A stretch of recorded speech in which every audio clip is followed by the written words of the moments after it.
Christ Triumphant, a devotional of Ellen G. White, August 19. Heart must be refilled with love of God. Matthew 12, verse 45. Then goeth he and taketh with himself 7 other spirits more wicked than himself, and they enter in and dwell there. The man in the parable broke with Satan, refused to do his work, but the trouble with him was that after the heart was swept and garnished, he failed to invite the heavenly guest. It is not enough to make the heart empty. We must have the vacuum filled with the love of God. The soul must be furnished with the graces of the Spirit of God. People may leave off many bad habits and yet not be truly sanctified because they do not have a connection with God. They do not unite with Christ. Satan, the great rebel, is ever seeking to entice us to sin against God.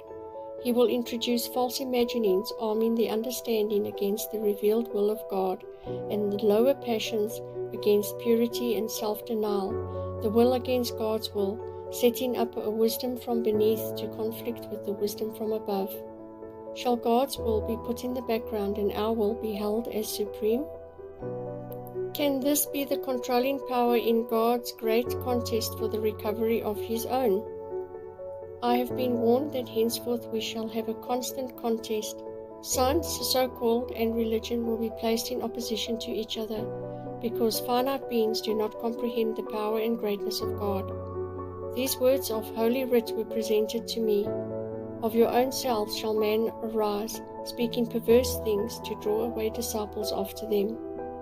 This will surely be seen among the people of God. There will be those who are unable to perceive the most wonderful and important truths for this time, truths that are essential for their own safety and salvation, while matters that are in comparison as the merest atoms, matters in which there is scarcely a grain of truth, are dwelt upon and magnified by the power of Satan, so that they appear of the utmost importance.